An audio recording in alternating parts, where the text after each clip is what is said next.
We got a special guest in the building from the city of Newark. This is Newark Radio. Yeah. We're going to applaud. Great interview we just had with She Nubian Flavors. But my next guest is somebody that's well respected in our community. Well respected. I mean, you know, he was basically, quote unquote, an icon in the city of Newark. And this is a good friend of mine, longtime friend of mine. Let's give it up for y'all for the world famous Zoo Crew, Terrence Mustafa Dent. Give it up for him. Make some noise for him, yeah. So Mo. What's good, bro? Like I was telling my brother She, like this is a platform for the city of Newark. This is Newark Radio. You know what I'm saying? Because Newark got really limited access to publications as far as, you know what I'm saying, New York Radio, you know, they want you to be somebody that's, you know what I'm saying, love of hip hop known, you know what I'm saying? Yeah, they want you to be quite straight up ignorant. And it's a lot of us that's not ignorant, but we do got a story to tell. You know what I'm saying? And I want to highlight the purpose of me getting this show is music, politics, and legends. And you definitely fit all three of them. You know what I'm saying? Appreciate that, bro. And I want to pay homage to you, man. And when we get started, before we get started, I want to give a strong shout out to Top Floor Entertainment, downtown Branford Place, Newark. Strong shout out to Top Floor Entertainment. Yeah, that's our new venture, man. That's coming out, you know. 50 Branford Place.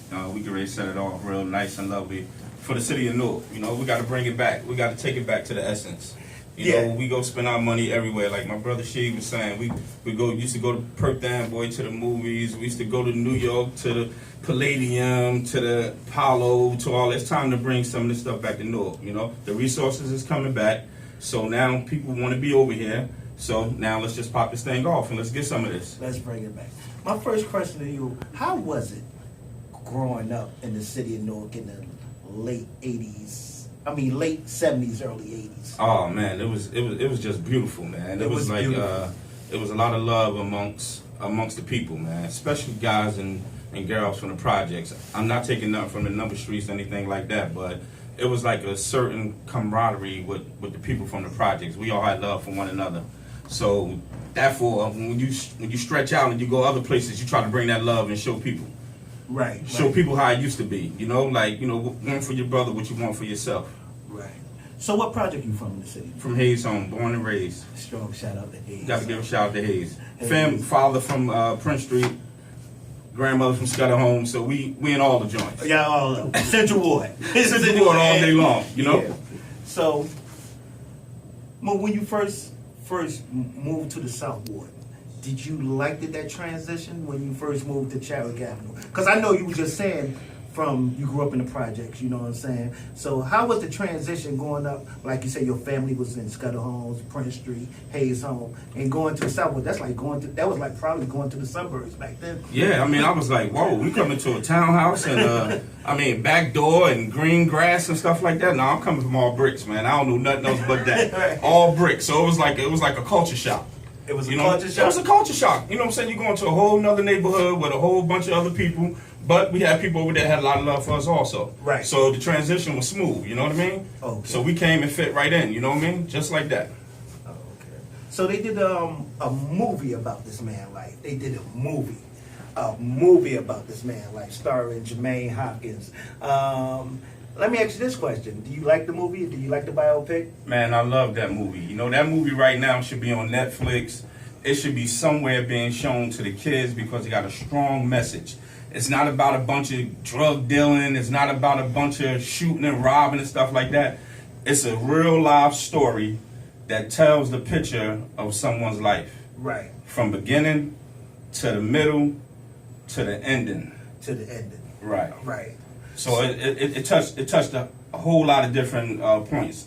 You know what I mean? Like, that movie is for everybody to watch. For everybody to watch. I don't care if you wasn't a hustler or anything like that. You can grab something from that movie and pass it on to your kids. Your kids really need to see the movie. So it's a must see. It's a must see. Children need to see that movie. Right. These kids between the age of 12 and 16, not sure what they're trying to do and stuff like that, want to touch on the other side of the law and stuff like that. They really need to watch that movie because it could change their heart. You know, because they think everything is glamorous when it's really not. When it's and when when a you person watch, like you could tell them that it's really not glamorous. oh yeah, when you watch this movie, you can see the pain that I was going through. Right. You know, just not the hurt from me, but the hurt from my brothers. Okay. Because we was in the struggle. Right. And we didn't know how to get out the struggle. Yeah. You understand what I'm saying? See, it's easy to get in, but it's hard to get out. You know, when I got sentenced and I told the judge, I said, you don't understand where I come from. And let this be known, this is Donald Trump's sister, okay? She was my judge, okay? So Donald Trump's sister. Yeah, I didn't even know that. Oh, you didn't know that, but yeah, she was my judge. Okay. And when she sentenced me, she did a recess before she sentenced me. What you think that was for? She did a recess because she said she'd never ever done a sentencing like this with a guy of my character. So she had to take some time to go in her office and think before she could sentence me. She says that was her first time ever doing that. And when you mean like when she had to think about a guy, your character, what she meant by that? Well, what she meant by it was she was like, well, you know, you grew up in the projects. This is how she was saying it to me. Tell me, yeah. You come from the projects, but you got scholarships to Catholic schools. Okay. Okay? All right. You wasn't the norm. That's what Yeah. you meant. You know what I'm saying? You grew up in the projects. And what else? She said, you know, you're smart. You know, you started a business at 19. Right. You got several businesses by 20. Right. You know what I'm saying? She said, so I need to take some time and think about this. What made you become the person that you became? Right. And I just had to tell her. I said, it happened by accident. I didn't even have to do what I was doing. Right. My family took care of me. Right. You know, but Definitely. But when you out there with your friends and the pressure, not the peer pressure from your friends, but you just looking at them like, oh man, I could do that too. And then you just get caught up. And that's how easy it is to get caught up. I could do that too. It's so easy to get caught up and it's hard to get out. It's hard And to that's get what they don't understand. You know what I'm saying? So when you say the word caught up, that's a good word to use. So when you got caught up, like, did you ever told yourself like, yo, I got to make a change, or you know what I'm saying? Or I ask myself that every day. Okay. You know what I'm saying? But yet at the end of the night, you count $30,000 or $40,000. You like, man, I'm gonna just try this again for another month. For another month. You And know? that's where the caught up comes. And that's what you get addicted to the money. When I told her at sentencing, I said, yeah, I said, you know, you got a lot of programs out here. I said, you got Gambling Anonymous, you got disaddiction, you got this, you got recovery this. But I said, Heroin Anonymous, heroin addiction. I said, where's the help for the people that's addicted to hustling? Because we're addicted too. We're addicted to money. Right. So can y'all help us? Is prison gonna help me? She ain't had no answer for that. She had no answer for that. So when she went back, according to you, what she said, they had to sentence you and stuff like that. I think when you were just saying that, no, but come to mind, Mo, and I want to know how you feel about that. The movie 13. Oh man, that movie. I mean, do you see some of your life in that movie? I see every bit of my life in that movie because I'm a part of that movie. Right. You is definitely. I'm a part of that movie. You is a statistic of the movie. Yes. Right. Yes, that system that they're running Right. is a serious system. It's a form of slavery. Right. You know, you working for pennies. They getting cheap labor out of you. Right.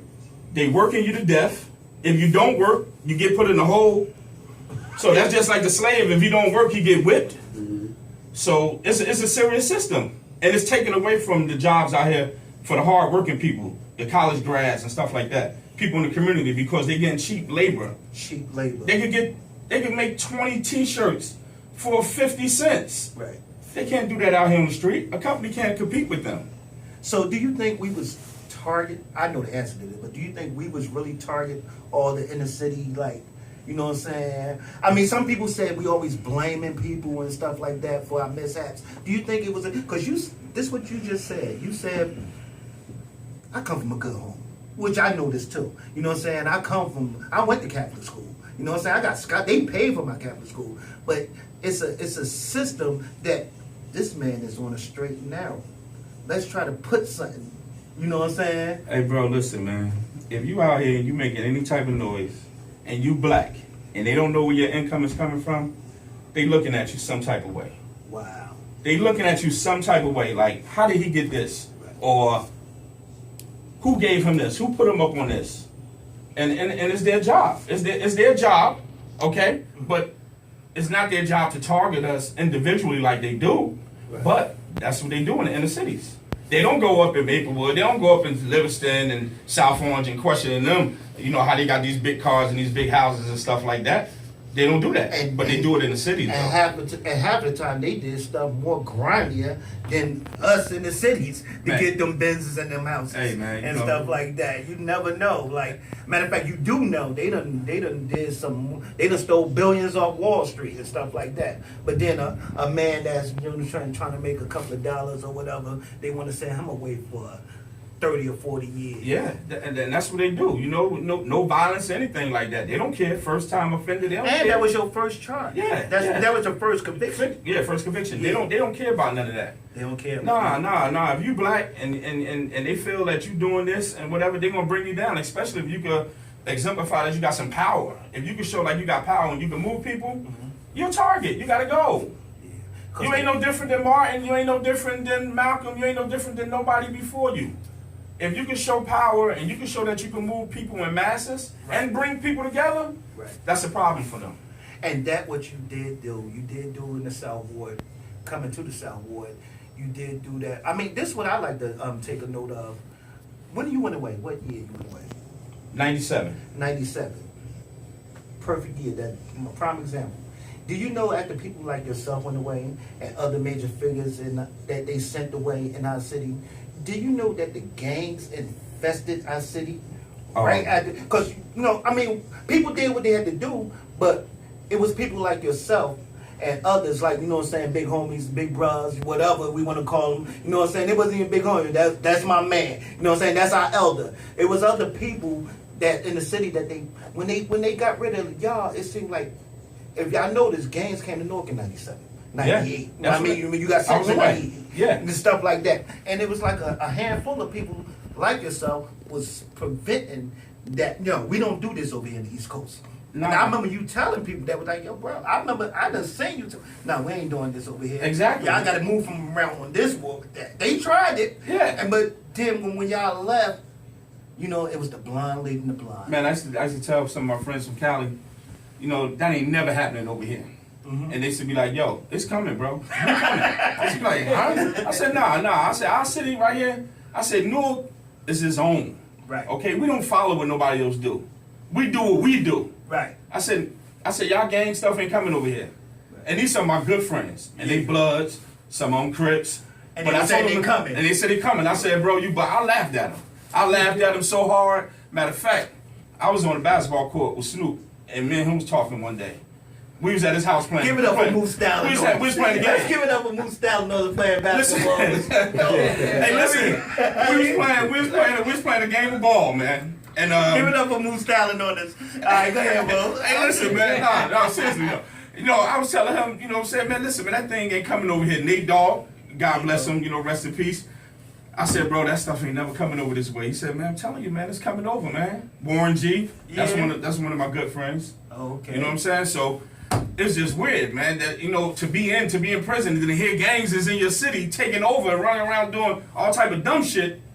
Man, I was taken back, man. I couldn't believe it. So speaking about the city, how do you like the way the city is going now? Like, I mean, not so much as, what I'm saying. I mean, just say what you feel. Man, listen, I love the city of Newark right here. You understand what I'm saying? Born and raised. This is it. Right. Okay?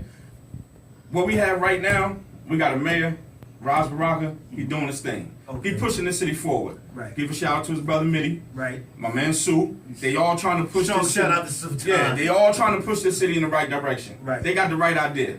You know what I'm saying? Now what we got to do is, we got to find a way to curb this violence. If we can find a way to curb this violence, this city be beautiful all over again. Right. You know?